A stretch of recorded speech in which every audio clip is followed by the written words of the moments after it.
Chris Taylor. As Ray said, I'm a research fellow at the Fenner School of Environment Society at the Australian National University. I work alongside people like David Lindenmayer, and I'm also, along with Sara Rees, one of the photographers in a new and upcoming book called The Great Forest. And Sara will be obviously talking about that. But one of the things I'd like to talk about is leading into, I guess, why this book is an important publication, is the story behind these forests and where they're at. And one of the things that motivated us to, share this story in the book is that this is a forest ecosystem that is in serious trouble. And there aren't too many people out there that are fully aware of it. There's only a small group. And it's really important that we get this story out, that this incredible and unique ecosystem is worthy of our interest and efforts to protect it before it is lost. So one of the things that I will be talking about the iconic ash forests of the Central Highlands of Victoria. But before I do, I'll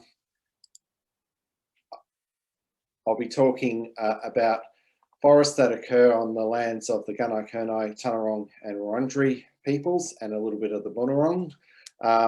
And that's that area just east of Melbourne. So Melbourne's here, if you can see my little mouse cursor, and we're talking about the forests that occur here. So we're talking about large areas of land that occur on those three clans' country. So we go to the next slide. Yep. So one of the things that we looked at, and one of the things that we talk about, the need to protect these areas, is to look at the biodiversity value of Victoria's forests. So in 2019, 2 years ago, David and I published a paper looking at the adequacy of the protected area network across Victoria. So if we look at a map of Victoria, we've got all different forest types. We've got the tall wet forests in small little patches here in the dark green. There are large areas of mallee in the dry areas of forest, so to speak. And when we talk about like disturbance regimes such as logging, we see logging really concentrated in those tall wet forests, as you can see in the red here and over here.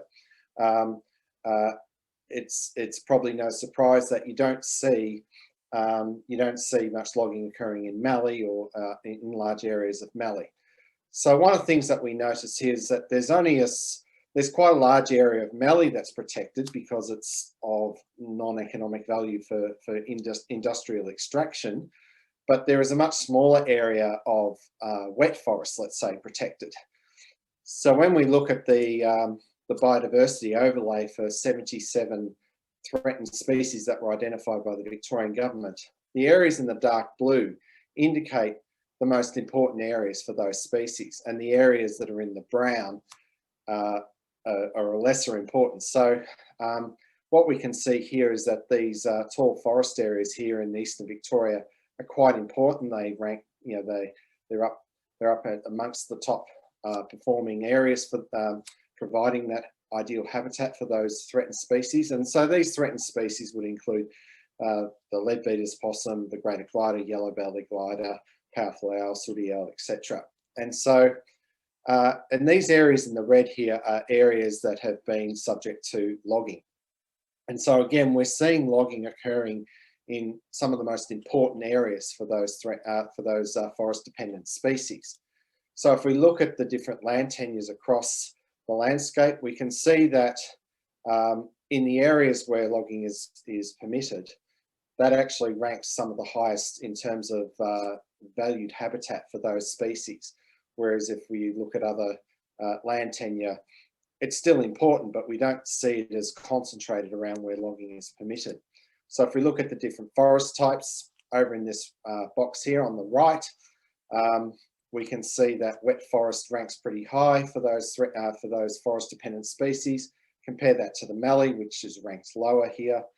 And if we look at these different land tenures, we can see that where areas of logging are occurring in the tall wet forests, they're the areas which are ranked some of the highest. So in terms of where logging occurs, we're looking in the top 10% of the most valuable areas for the 77 threatened, 77 forest-dependent species, such as the leadbeater's possum. So if we look at the ash forests, these are the ash forests. Over to the west here, there's Melbourne, and so more or less forms an arc around the blue rim of Melbourne, and these iconic forests are truly spectacular. I'll go through them in a moment, but if we look at the land tenure of the ash forest, roughly about 30%, 30 to 40% are in formal reserve systems, such as in the green, but we've got a large area forest that is in areas where logging is permitted. So if we look at these forests here, they're defined by their iconic tall trees. Some of the tallest trees ever recorded are mountain ash in the Guinness Book of World Records. Those tall trees are no longer here, but still they reach impressive heights up to 90 metres here on the mainland around Victoria. A close relative to the mountain ash forest are the alpine ash forests. So they occur at higher elevations in the high rainfall areas of the Victorian Alps and the Central Highlands. Now these forests are subject to industrial clearfell logging, which usually involves these areas called coops, which are clearfelled. They're subject to these burns, which create an ash bed, and a new crop of trees are planted to theoretically start the cycle again. Now, they say that the trees grow back, but there is a difference. In this particular image, the image over in the left here was clear-felled in 1969. So when I took this photo in 2016, it was nearly 50 years. You can see the impacts, whereas the forest on the right, where you can see older tree ferns, that wasn't logged. So the legacy of clearfell logging lasts many, many decades into the future.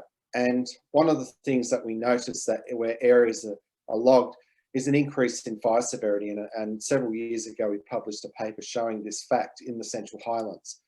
And this is an example of a 15-year-old mountain ash stand that burned in the Black Saturday fire. As you can see, it burnt quite severely. And what we see is that we see increased fire severity in these younger stands that have been re-established after where logging has taken place.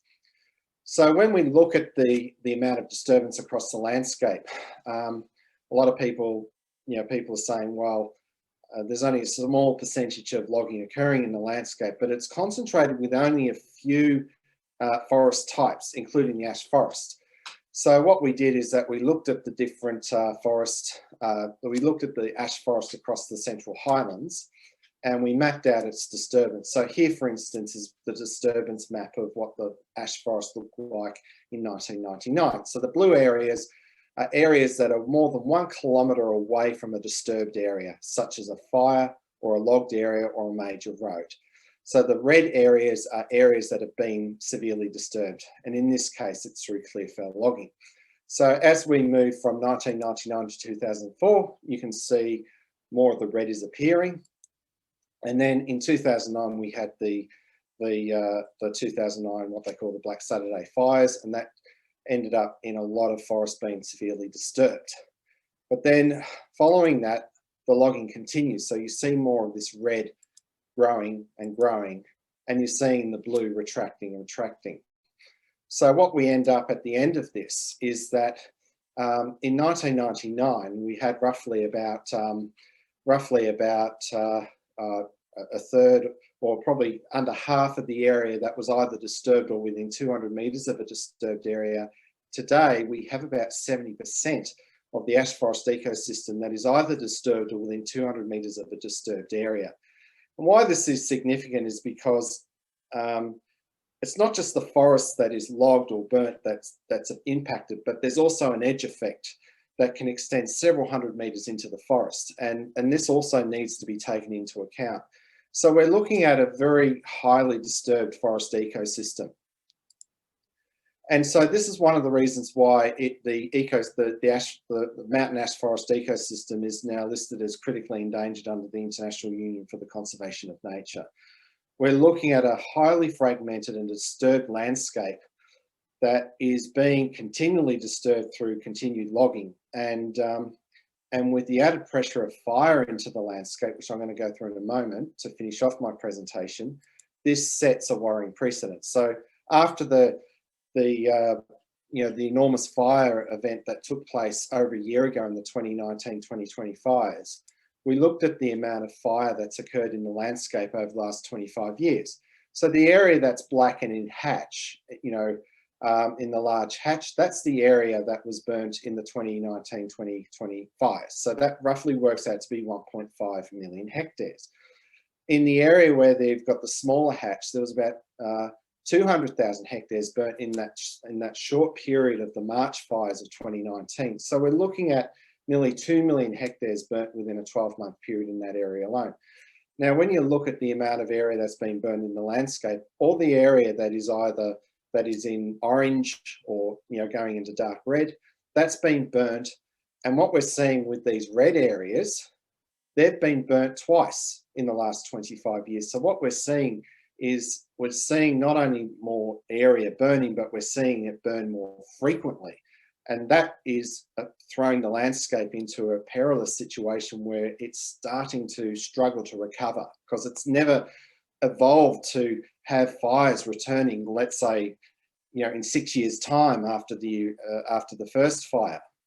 So, and when we overlay these fires onto that biodiversity significance map, we see those areas that are burned in the last summer.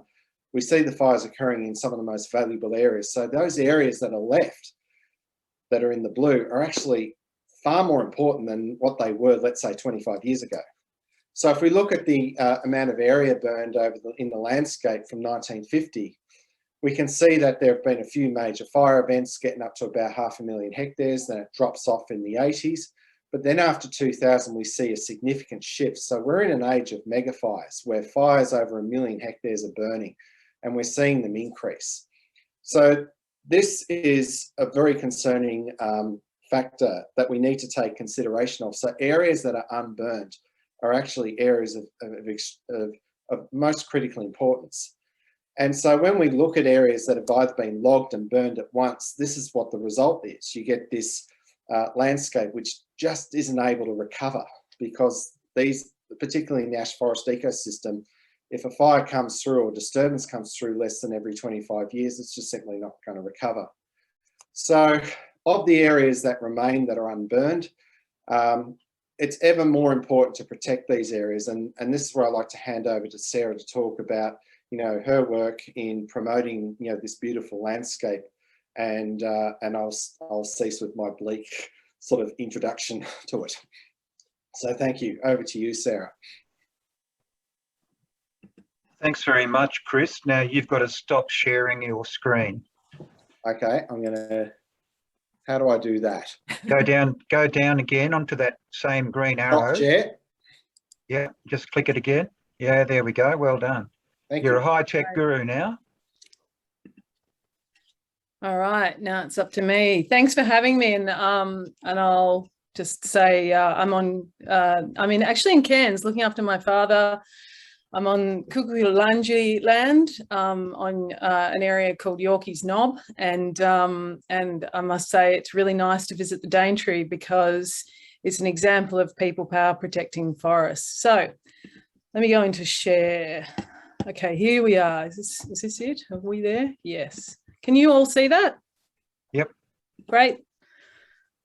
Okay, a bit about my background just quickly. I've had just over 20 years in my work in the forests, and it's come from the fact that I arrived in the mountain ash forest back in the late 90s with 2 little children, and went to take them to school one day, and the kindergarten's water had dramatically changed. And just to cut short, they had commenced logging the water supply there, and it had altered the quality of the water. So that was how it started for me. It started through the water.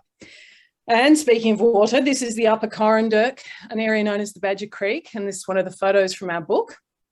I became involved with Chris and David. Chris probably about 16 years ago. We started working together, and David much more recently. And we came together really with on a bunch of fronts, including a court case that we held. What would that be now? Steve Meacher would know, probably 11, 12 years ago now. I just want to acknowledge that Nicole Fox from Warburton Environment's also on this call. So it's great to see her here.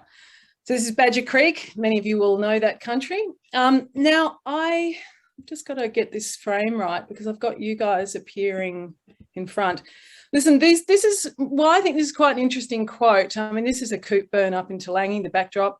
There is no pathway to the race to zero without an effort to, and I've got to get rid of you guys just so I can read. There we go. Without an effort to restore nature. And if it wasn't already clear to us, the pandemic has shown us how important nature is to our lives. Now, I put this in because this is the current UK Environment Minister, and he has a very strong, resolute opinion about nature and forests, and I quite like the way he's speaking. And I've selected him not for his party, but for the fact that he's a minister who's able to talk to nature, and he talks to nature with confidence. So I'll bring a few of his quotes up. As Chris showed you a picture at the ground level of Paradise Plains up the back of Marysville there. This is a shot taken by Trent Patton from a helicopter of the same area in a regenerating state, but also a heavily burnt state. And these are the forests, these are the ash forests. So some of the questions you might have, well, I've only got a short period of time, so I'm going to try and make this as concise as possible. What is the government currently doing for the forests? Well, as a result of a task force which was first announced by the Andrews government in 2014, which I was fortunate enough to be part of, we were all hauled into a room for about 2 years. There was about 60 sitting days in meetings and umpteen phone calls, and we were brought together with, there was 4 environment groups, the unions, the several mills, haulers and harvesters, and that included the Australian paper mill, now owned by Nippon Paper. And we talked about what's needed for the forests. And although we didn't reach consensus on everything, there were matters that we did reach consensus on, and one was to improve the laws. Now, in 2018, the government heard that and they announced a Office of Conservation Regulation. Again, I'm fortunate to be involved with them, and you know, Kate's a great commissioner. But unfortunately, it doesn't seem, originally the intent of the OCR was to be a strong hand, I guess, on law for logging. I've got to be careful in the way I describe this, but they haven't actually awarded a penalty to Vic Forest yet, and they've been operating since 2018, and this is causing people great concern. What else? The government's also undertaking reviews of all the instruments that guide logging in tandem with the Office of Conservation. We've got reviews, major event review at the moment, which I think you've already received a link on. We can talk about that later. We've got reviews of the RFAs, which have happened. We've got a new bill on forest enforcement and enforcement and compliance. And last year, Minister Symes talked about this kind of work, and she said that the reforms would be to minimise the risk to short-term supply obligations, which kind of scared us a little bit, because that could mean, given as Chris has shown you, there's no wood left, that the wood's running out and they're going to start moving those boundaries to get to the extra timber. Now, to give government credit where credit's due, they did protect 96,000 hectares by 2030. So some of that protected area won't be realised for another 10 years. Now, in how this is going to step down, it'll be establishing a long-term plan to protect old growth forests, but they'll be using a tool designed in part by Vic Forests to find or identify that old growth and then protect it accordingly once they've logged around it. Suboptimal. End all native forest by 2030. That was a great outcome, and we welcomed that from the Premier, but it's not enshrined anywhere. So this is really, it's really open. The Coalition have been quite outspoken on this, that they intend to rescind this intention of the Andrews government. So they're going to open up logging again. So until we can actually see that end logging in 2030 enshrined in some legislation or some really strong action on it, it's quite wobbly. They also announced the immediate protection areas, and I'm going to go through this as fast as I can. I'm just going to watch the time. The immediate protection areas seemed like a good thing, but unfortunately, they didn't have any stakeholders involved in it. That's, as far as I know, none of the First Nations were involved, and certainly environment groups weren't involved. And the immediate protection areas were largely protecting areas that Vic Forest couldn't log. So it was a sort of a decision between, as my understanding is, a decision between DELP and Vic Forests. And here's what some of these areas look like. Oh yeah, actually there was a perverse outcome, which was around 750 hectares of prime habitat of the leadbeater's possum was then released for logging. And it's important to understand there that Vic Forest gets paid out every time they find a possum. So if you're going to set a coop into an area that you have a greater than 65% likelihood of finding a leadbeater's possum in, you're kind of guaranteeing some payout there if you can't log it. That's if it gets discovered. So let's look at an immediate protection area as an example in Baw Baw. And I bring this up because I believe that Minister D'Ambrosio is about to make some announcements on this, and we don't think the IPAs are good enough. So I think it's really important that everyone sees why. Here's the south face of Baw Baw. You can see the dark pink there is a special protection zone, and that came from work that environment groups and Chris and myself were involved in protecting the Baw Baw frog. Victoria doesn't have many endemic species, but one of them is the Baw Baw frog, and it's endemic to Baw Baw. And this is just one example of this area was already protected in pink. The black hatched area is the new immediate protection areas. And if you have a look at that, you can see also that there's clear fell logging in there as well that's happened over the last sort of 20, 30 years. So that's kind of an example of where they're just kind of repackaging an old Christmas present. And again, we can see here Ada Block in Warburton. You can see the areas either have been logged or they're special protection zones. So it really brings to the question, these IPAs or immediate protection areas were designated for the protection of leadbeaters, of greater glider, but you can see the transformation of forest in some of these sites. Again, here we have it in Talangi. I'm not disappointed with Talangi because it did protect areas that we took to court, and so those coops are now removed. But as I flick through it, the Upper Royston, again, quite difficult to access economic timber in here, logged, and again, the pink is special protection area. It was already protected. Here we jump into Rubicon Northern Torbreck. This top area is non-merchantable timber, so they don't even want it anyway. And the good stuff, which you'll see a lot of anxiety, to say the least, and energy around the Torbreck Rubicon area, that this is all this area that's really vital, but it's all being logged. And Cement Creek, Armstrong water catchment. Look, the upper cement here was good. You know, there's some really important forest here. There's areas of national significance, rainforest national significance, wouldn't have been logged anyway. You can see the logging's taken place right up into this borderline here. And again, over this side, well, this looks good, but they weren't allowed to log any of this anyway, and that was a rule that came in a while ago. So now they've just kind of repackaged it again. So we found ourselves quite disappointed by that, as after years of trying to work with the government and industry, that's all we got. What did the government do for industry? For Nippon Paper, and that's their mill, and most of those that you can see are native timber. That's your Mountain Ash there. They had 110 million in new trees donated to them, which is a planting program in Gippsland that's underway at the moment. 200 million in a transition payment. We're not exactly sure what for. 5 million in a feasibility funding for an incinerator. The Andrews government then did the unusual thing of buying half a mill and spent 60 million, about 50 million was paid to the Hermel Group, and 10 million, my understanding is, was dedicated to perhaps payouts and other things for staff they had to let go of. 125 million was to the Victorian Forestry Plan, which is also a payout, importantly, for the transition of workers. But that's $500 million. It's $500 million for an industry that's already had several payouts over the last 15 to 20 years. There are also obviously ongoing costs associated with reviews and the regulatory changes, and there's costs associated with running the Office of Conservation Regulation and DELP, and they get the free trees. And so these are some of the externalities that we can't put a price on, but this is a very expensive industry and taxpayers are paying for it. Yeah, and I just thought I'd raise the Parliamentary Budget Office found that if we ended logging now, we would be saving around $192 million a year. Who did it better? I did a little benchmarking exercise for this. Okay, I'm doing all right for time.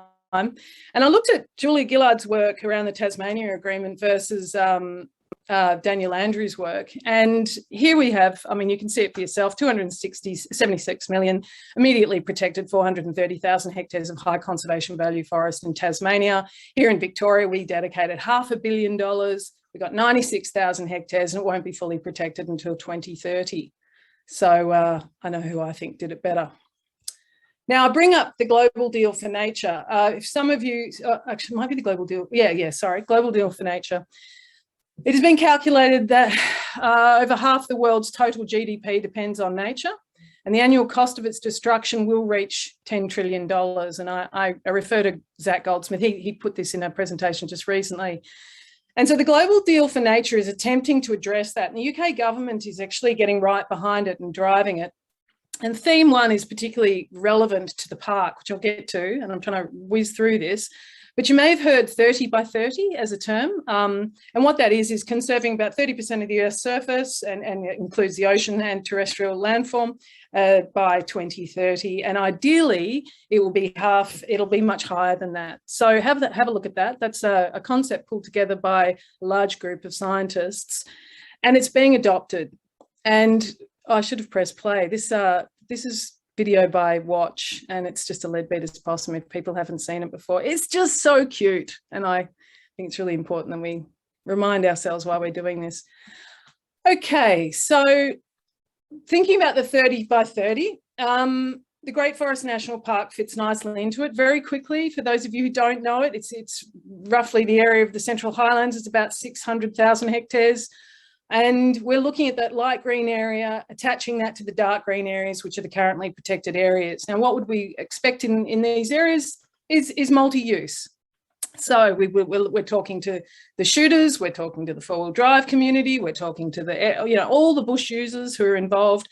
And we'd like to see this area celebrated as Melbourne's playground. And most importantly, it needs to be led by the First Nations, Taunarong, Wurundjeri, Gunai Kurnai. It's their country, and we would hope that they would also name it. These are some of the groups on the right who have been involved in supporting us. Most recently, Patagonia have come on board, and they're really going to drive a campaign on this as well. We had some work done by the Nous group, and the important figure there really is the bottom one, which is that for $40 million, we could generate at least 760 new full-time equivalents. And, visitation would go up and so forth, which is really important to jobs in our region. I've lived out there now for over 20 years, and I know where the growth is, and the growth is not in continued logging. When you don't have the trees, you don't have logging jobs, and we're out of big trees to log. So after the Black Summer bushfires, Chris and David and I were working together on a bushfire program, and we realised that a lot of people don't know how magnificent these forests are. I think I've got about 6 minutes left. The great forests need to be understood by all Victorians. They are an incredible asset. And anyone in this group who has been out there on a beautiful afternoon understands their majesty. And so we thought we want to tell that story, and we wanted to bring, this is one of Chris's shots. It's in the Tyers River. And why this picture is important, I chose it because these trees have now collapsed, and this will be a scene that you won't see again. But there are other places that are just as unique and beautiful. The importance of these forests can't be exaggerated. I mean, they are Melbourne's water supply. They're one of the largest carbon storing forests in the world. They are some of the tallest recorded trees in the world, and they are 1 hour from Melbourne. A lot of people don't know they exist, hence the book. So we went through a process to just try and pull out what are some of the things people get most excited about, and what have we got the science that we can talk about these things. So these are the chapters. I won't go too much into that because the book is launching in about 4 or 5 days, so wait for it. But some of the work that we've been doing is working with traditional owners on what they want, listening to what they want, and out of a process with a number of the elders, we fashioned a statement, or I should say they fashioned a statement and asked us to drive it, which we have. So part of the book is recognising that work that's happened. And there you can see a statement. I won't read it out. And for those of you who haven't bought the book, I suggest getting it because you'll get a greater insight into this area and the communities that reside here. I just want to end on, because Lighter Footprints is well known for its climate work, I do want to finish on the climate stuff. As part of that sort of 96,000 hectares of protected area, Minister D'Ambrosio also talked about once we end logging, there'll be an enormous value, a carbon benefit, which will come from that. And that's around equivalent to 730,000 cars a year will be taken off the road. So that gives you a sort of a ballpark understanding of what the emissions are coming from logging. And it's actually, I only just realised this, it's key to their climate strategy, where forests actually feature as the third, revitalising and protecting forests. So there's a really big piece for government that they're going to meet their targets, and they have legislated zero emissions by 2050. They consider themselves to be one of the top performing entities, I should say, because they're not a country in the world on that. And admittedly they are, but they're going to rely on our forests for that, and they're going to rely on its functionality. And there's a question mark, and you can see here, this is the Ballantine Saddle. A lot of work's been done here by Watch. You can see the forests are in a parlous state. Depending on time, yeah, I've got a couple of minutes. I think we should just watch David give a little bit of a presentation here, if it works, if people turn up their computer.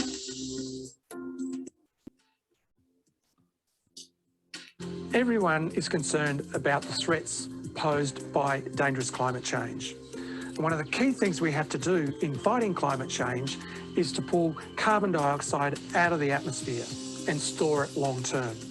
One of the best ways to do that is with these large old trees. And mountain ash forests are critical for that, because mountain ash forests are amongst the most carbon dense forests anywhere in the world.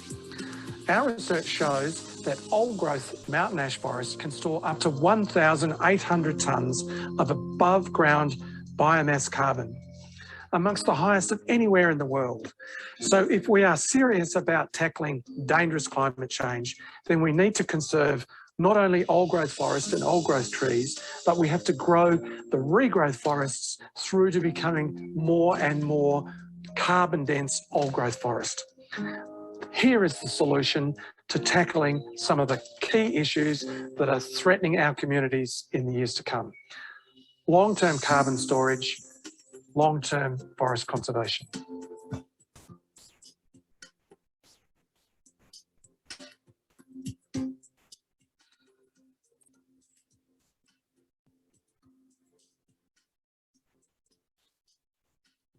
There's a little plug. So with about, Chris and I worked out the other day, more than 8% of Victoria is allocated for logging, 1.8 million hectares. And we would argue that the 2030 date, as Ray mentioned, and certainly as Chris has mentioned, is too far off. We need to act now. The IPCC report has demonstrated we don't have the luxury of choice anymore. And if we're looking at protecting 30% of Australia by 2030, in hard reserve, this is a really good place to start, and this could be part of Victoria's aims to achieve that. So ending on this, what should the government do on forests? It should exit all industrial native forest logging by 2024 as a first step. It should not change the code of forest practices to allow for greater access to the forests. They've reached the end of their wood supply and it is over. They can't change the laws to get more trees. It's just not fair that nature can't cope. Certainly the biodiversity has been demonstrated to be collapsing. So we'd also say flip the market away from destruction into sustainability, i.e. repeal the Wood Pulp Agreement Act. That's one of the central drivers of the logging is the Wood Pulp Agreement Act. It's been active since 1936, but it's a longer conversation. But that's what provides Australian paper, Nippon paper, with its wood supply. Retain a greater portion of the plantation timber we're exporting, and I'd suggest a question to Chris on this.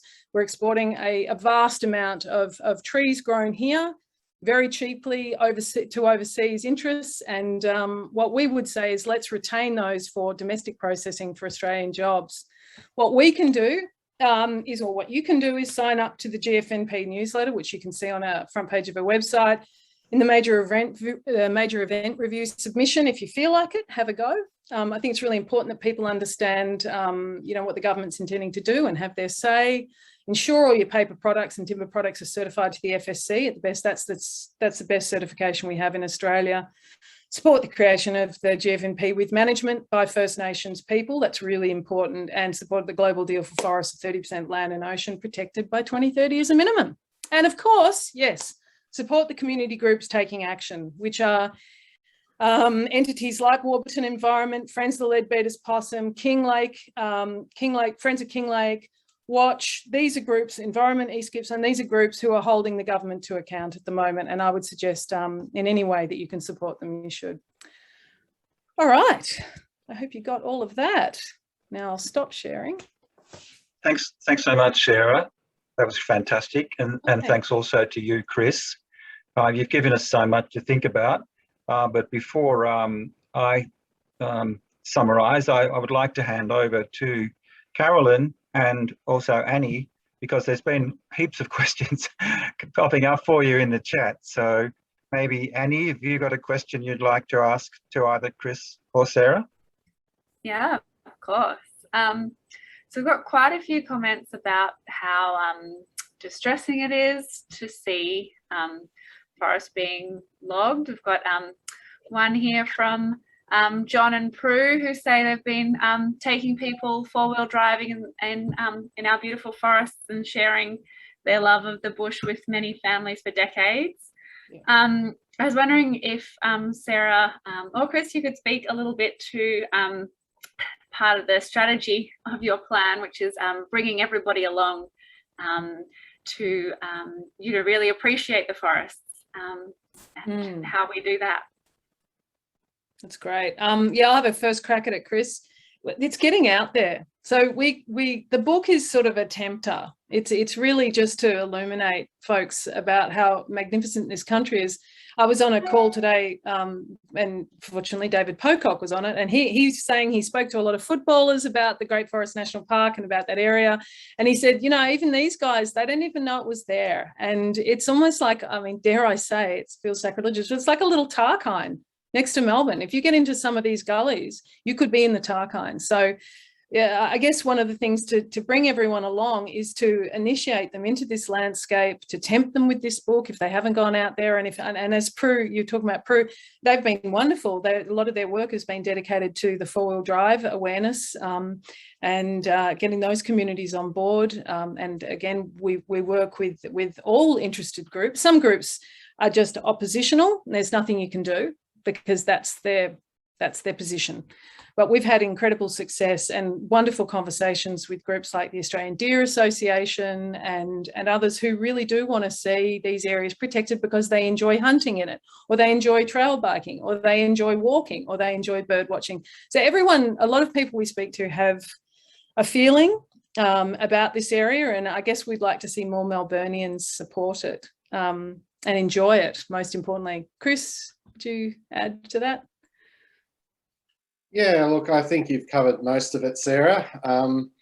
One of the things that friends of mine sort of say when they come into these forests is like not knowing that they existed. And I remember a few years ago taking, when we were all a bit younger, than I had friends of mine up around that area, and they thought they were interstate. We'd driven over the border.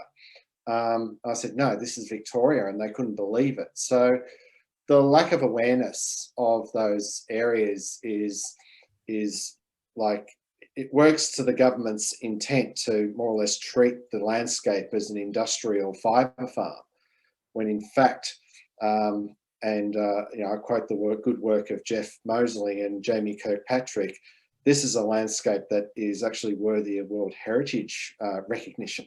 It has actually more World Heritage values than places like Fraser Island. So we actually need to recognise and award importance to this landscape before, we just remember it through photographs. Yeah, I agree. So there's a few questions that we can't answer. I just want to recognise them, though, that I'm really appreciating. Can't answer on how much of the world is protected. I think the rule is that 17% of the world should be in reserve, but I'm not sure that that's met in every country. Fiona Patton's arguing that native forest harvesting could be replaced by hemp. Look, I think like with any you've got an industry, which is what we're up against. We're up against a legacy industry, an industry that's been chewing up these forests since 1936, if not before, but certainly for pulp. I don't know what adaptation would be required to fit out the Australian paper mill. These are really important jobs. I won't at any point downplay the importance of 1,000 people employed in the Gippsland Valley. And I think that hemp can play a role. It's got a high fibre content, and we don't have to wait for hemp to grow to 30 years of age before we're cutting it for paper and cardboard. But at the moment, we're cutting trees that are 100 years old for box liners and cardboard, and not even paper anymore, as in copy paper. So we need to look at this sort of thing. We need to look at what sort of technological changes need to happen to retrofit these mills to process differently. And I think the role of plantations is an important one. Victoria enjoys, and this is Chris's, I'll put to him on this, and I know you haven't asked me this question, but I think it's really important people understand. We tax sacrificed to grow a bucket load of trees back in the 80s and 90s under the MIS program. These trees are now mature and being cut and sent overseas. And one of the things we focused on in the task force, well, what would it take to get that wood to the Australian paper mill so they didn't have to cut the forests, and that we could actually utilise this blue gum for paper making and cardboard making here. And I don't think that has actually been dealt with properly, but from background conversations that we're having, this is actually the direction that needs to happen. We need to utilise that fibre and those wood products in Victoria, in Australia, for Australian jobs. So really drive that one home. Chris, do you want to add anything to that? This is a big piece of your work, really. Yeah, and I was just looking at some of the questions as well as you were talking, but there was one question there is, say, what should we buy, recycled or recycled instead of FSC certified? Just the important point to make is that you can recycle paper only so many times, so there needs to be a raw input. Because when you recycle, the fibres get shorter and shorter. So there is a limit to just relying on the recycled content in circulation. But the idea is that the Forest Stewardship Council is perhaps the leading certification scheme around the world. It's got its faults.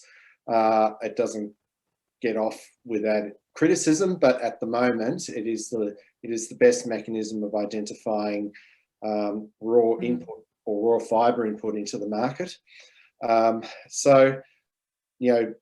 My advice to that is look for recycled timber or paper products where possible, and then move down. It's like a hierarchy. If you can't find that, then look for FSC certified content or mixed content, and there should be enough supply in that market sector. And if there isn't, and this is a particular problem in the building sector, this is where we actually need to incentivise the market to get up with community expectations. And there's been cases in the past, I've been involved with these projects, where we've incentivised the market to push environmental performance up, where high conservation value forests are protected, and where logging actually occurs, it's not occurring in those important critical areas. And the government have actively sought to undermine those efforts using its power and influence. And so this has to be exposed, it has to be resisted, because as consumers, we need to send a signal to say that there is a reward for raising the bar. I agree. Carolyn, do you have any questions? Yeah, sure. Chris, you were saying there that you think that this particular Labor government is actively undermining what you see as a case which they can't really substantiate. Is that what you just said?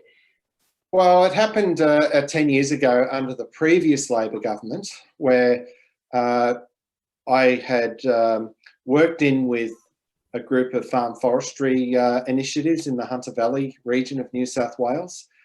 And we were delivering the first FSC certified veneer panels to the Melbourne Convention Centre, which was being constructed at the time in the Docklands area. And it was a remarkable project. We got new companies involved. It was employing local community businesses, local contractors. And it was part of the actual forests that was involved was actually the timber was a byproduct of a forest restoration program. So these people are, have taken a forest that had been previously degraded, but using the logging as a means to actually introduce structural diversity into the forest. And it was effectively a flagship of where forestry should be going in this country. And it was driven by the Green Building Council's Green Star program at the time, which was recognising only FSC and recycled timber. But then the Labor government put in an incentive saying that any government department or affiliated body that does not give equal recognition to the industry standard, which is certified, the broad scale industrial clear felling we see in the landscape, would have their funding terminated. And so that sent a very negative signal into the marketplace. And so the Green Building Council then gave mutual recognition to the industry's preferred standard as well as the FSC. And the forestry co-op or group that I was working with, they literally said that demand for their product evaporated because they were being undermined by cheaper product that was coming from forestry operations that weren't meeting the level of environmental performance that they're at. So this is the sort of behaviour that needs to stop. And government should not be using its influence to distort the market away from innovative environmental solutions. Yep, well put. Ray, you've asked a question about Bunnings. Well, that's Bunnings and Officeworks, actually. So that's a long-term, when you engage, as Chris talks about market engagement, that's not an overnight thing. You actually build relationships with large corporations. And in the case of the Bunnings and Officeworks are also on board. Both those entities were very progressive. They reached out and said, well, we'd like to understand your concerns. This is a good 12, 13, maybe more years ago. And we started a very basic program of education with them. Now, they like to term, then as they were buyers of Vic Forest fibre, both in Bunnings was in the timber and Officeworks was in the paper, they were using a stepwise approach, to quote their head of sustainability, which means that they allowed for Vic Forest to make mistakes and more mistakes, and failed. Vic Forest failed their Forest Stewardship Council certification attempts a number of times. And groups were communicating with Bunnings about their concerns, that they were stocking timber that simply did not meet what Wes farmers talk about, the responsible procurement, that we would argue that wood is not responsible. It's not logged responsibly, sending species to extinction. The science certainly backs that. So over time, Bunnings and Officeworks became really, they attempted to incentivise Vic Forest into change. And unfortunately, look, and I'll give this to Vic Forest, they're in a very unfortunate situation where they have very large contracts, very large contracts that are too big for this forest to facilitate. But they have to deliver it because those contracts sit beneath the Minister for Agriculture and the Treasurer. And so the Treasurer and the Minister for Agriculture are responsible. So you've got Vic Forest who might want to do better, but they can't because they have to take this huge volume of wood out. And unfortunately, it's collapsing the ecosystem now. And there's no way you can certify that, I wouldn't think, as sustainable. And certainly the scientist points to that. So in a nutshell, after Friends of Leadbeater's successful case, I think Bunnings had enough, but at that point, Officeworks has already shifted to nearly 96% FSC product. And I know we don't have much time. I do want to just mention one thing, though. Part of that program of work, the National Australia Bank's a great example. National Australia Bank were also involved in a lot of these discussions we were having. And they said, we don't want to accept this wood. We don't want to accept this paper. So they went back to Australian Paper and said, we're not prepared to accept this standard. Can you build us another one? Can you build us one that meets our criteria? Because we still want to buy Australian-made paper. So it forced Australian Paper to go and find the right fibre for the needs. And it had to be Australian-made, Australian jobs, etc., environmentally sustainable. And Australian Paper did it. And they built the first paper that we would all agree was a really good paper product. And National Australia Bank started using that product instead. And that really gave, I guess, gave energy to Officeworks to help Australian Paper or incentivise Australian Paper to produce product that they could be proud of and they could keep on their shelves. They didn't want to kick Australian paper out. They are our only large-scale paper mill of its kind. So it was about finding solutions. And in the corporate sector, it's quite different to finding solutions that you would have, say, with government and policy. But we did, and we are. Yeah, that's very positive. Thanks very much, Sara. Yeah, look, we do have a few minutes to go, and I know that there's a few more questions that haven't been asked. So before I wrap up, Annie, do you have a question to ask? Yeah, we had a couple of questions around the fires and how fires relate to logging and their effect on our forests. So wondering, firstly, Adrian was wondering from that graph that you showed, Chris, why do you think there was a drop-off in the area burnt from the late 80s, kind of till recently? And in the same kind of fire field, Carolyn's wondering how many years is needed between fires for forests to regenerate? Yeah, they're all good questions. So that graph that I showed, we saw some increased fire activity in response to the drought of the early 80s, which led to what was called the Ash Wednesday fire event. After that, we had a period of normal rainfall until about 97, and that's where the millennial drought really started to kick in. And so a few years into the millennial drought, we had fires kicking off in the early part of 2003, which burnt over 1 million hectares through the Alpine fires. And then in 2007, or beginning in December 2006, actually, the Great Divide fires, which burnt more than 1 million hectares, burnt through, and I think it burnt over a period of nearly 60 days. In 2009, we had the so-called Black Saturday fires, which collectively burnt 500,000 hectares. So that was coinciding with an extended period of drought that was really without precedent in living memory. Then there was a short reprieve from that, and then we had incredibly dry conditions leading up into 2019, 2020, and so there was the Indian Ocean dipole, which sent a signal of very dry weather across the continent, and we literally saw fires starting in August up in southeast, eastern southeast Queensland, and as the summer progressed, they intensified and burnt with incredible severity down in the East Gippsland region, which had enormous, rainfall deficiency. So, how does logging interact with these fires? Well, so we're seeing more of these mega fires. We're seeing them burning more frequently.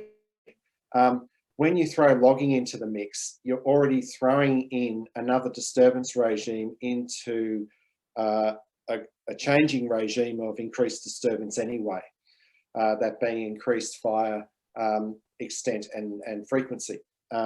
So when you log a forest, particularly in the ash forests are an obligate cedar. So what they do is that when they're disturbed, in a fire, millions of seedlings are dispersed. And so what they do after clear fell logging is that they disperse hundreds of thousands of seedlings across the ash bed. And when an ash forest regenerates after a disturbance event, you'll have all these seedlings popping up, and they're all competing for light, water, and nutrients and space on that soil. And so each tree is trying to shade out the other trees. So in the first 7 or so years, you get this thicket of growth, and it's so thick that when you walk through it, you literally throw yourself on it and you bounce back off it. But as trees become, as the suppressed trees start to die out, they become dry flash fuel. So you get a lot of twigs, you get a lot of dry leaf matter. There's a lot of flash fuel. It's a bit like straw, when you put straw on a fire. And so over many years, you get this buildup of flash fuel.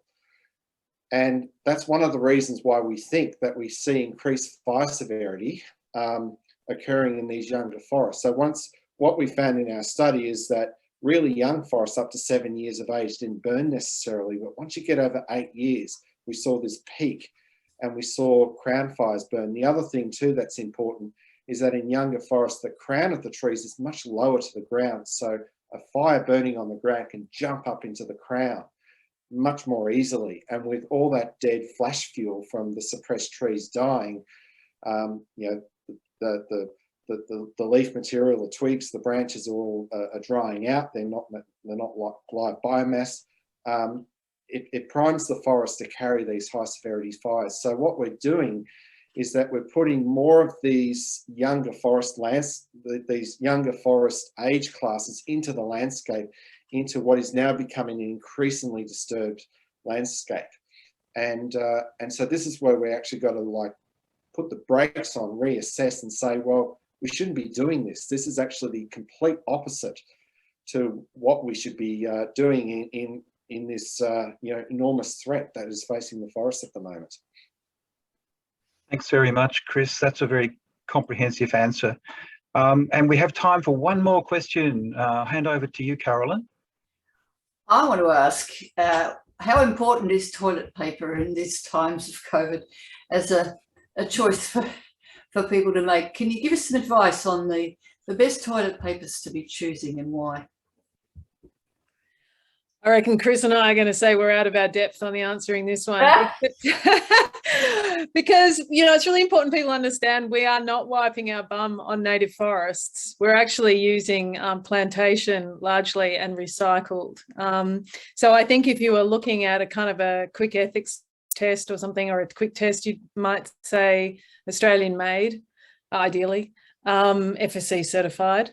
And again, that points to, and I guess with toilet paper, it's the bottom end of the chain, isn't it, of the timber supply chain. So you'd want recycled. I mean, why would you use beautiful plantation wood on your bum? We do. And that's the bulk of it, isn't it? Yeah. It's still hardly. Yeah. But I would say actually now we really have to ask the question with this great shift, which is really important, that we move away from plastic. We're relying more and more on paper and paper products. And we really do need to ask the question where those brown paper bags have come from, because you'll think you'll find a lot of them in Mountain Ash. So I'm not suggesting people use plastics, but you know, where possible, of course, use product that you can see where it's come from. And largely, you know, if you can find a certification, that's what you're looking for, because that's a third party entity that's come in and done a review of that product and tested it against measures that have had international and national agreement on whether or not they're benchmarking best practice in environment, in the treatment of people, in recognition of traditional owners, etc. And this is, you know, somebody's done the work. And it's also third party to the government. We can't trust that when the government says, oh no, it's fine, you know, they're telling us what Chris has just presented us, that it's all fine. Well, people like myself and Steve Meacher and Nicole and Tim and others, we're living in these communities where these forests are being made more flammable. There is nothing fine about any of this. How will we move our government? It'll be your voices. It'll be every letter that you guys feel like sending after this. I've seen great passion. I just want to say thank you everyone who's commented here, but it's really over to you. We'll keep presenting and we'll keep bringing the science and these beautiful books out and do everything we can. But I remember with the first sort of Great Forest National Park campaign, we were polling, we were doing some state polling. We had 90% or 89% of people favouring the park. So we know that people want to celebrate nature. We know they want to get out and enjoy it. We know it's good for our mind and it's good for our body. And I really would like to give it over to the good people of Victoria now to try and convince Premier Teflon, and on this he can be a little bit Teflon, to give us a park and make it much bigger than what the IPAs are, and make it meaningful, and give it to the First Nations to manage. And this I guess that's where I'd like to end and say thanks to Ray and Mike and all of you for allowing us to come in and have this conversation. It's a really vital one. Thank you, Sarah. Thanks very much, Sarah. Before I wind up, Chris, is there a point that you would really like to make before I wind up? Oh, there are too many points. So I know. I would just say, look, get to know if you don't know about this incredible landscape, get to know it.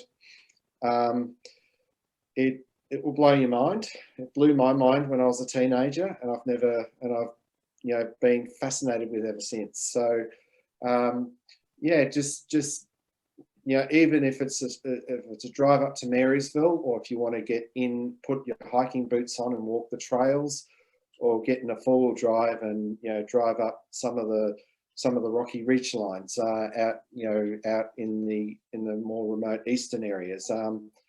Just get out there and just appreciate the landscape. Let it and build your own connection with it. That's really important. Thanks very much, Chris. I was going to say that, so much better coming from you. Your book reminds me of the campaign to save the Franklin River and the wonderful photography of Alagus stricanus. In particular, I think it was called Morning Mist, Rock Island Bend. The emotion that the images created and conveyed was very powerful, I think, in saving that river. So I think that's the sort of role that your book is going to play, and I've got one on order for my Father's Day present from my kids. So I'm looking very much forward to seeing your photographs and the story behind the park. Anything we can do to promote the book, we will do. We follow up at these meetings with blogs. Facebook Live is on Facebook, and also this is being recorded. So there'll be a lot more following up. Other things that we can do, everybody, of course, is we can support Watch in their court battle with Vic Forests. Vic Forests appealed. It's gone to the High Court, I think. There's a chuffed campaign. It's going really well, but they still need a little bit more money. So we'll put the link now. Annie will do it in the chat to the chuffed donation campaign for that legal battle. Very important. Also, Sarah mentioned the Victorian Government major event review that is undergoing at the moment, and the impact of the 2019-20 bushfires. Victorian National Parks Association have got a fantastic page to help you put in a submission, and again we'll follow up with more detail in the follow-up to this, but Annie's putting that link in the chat now.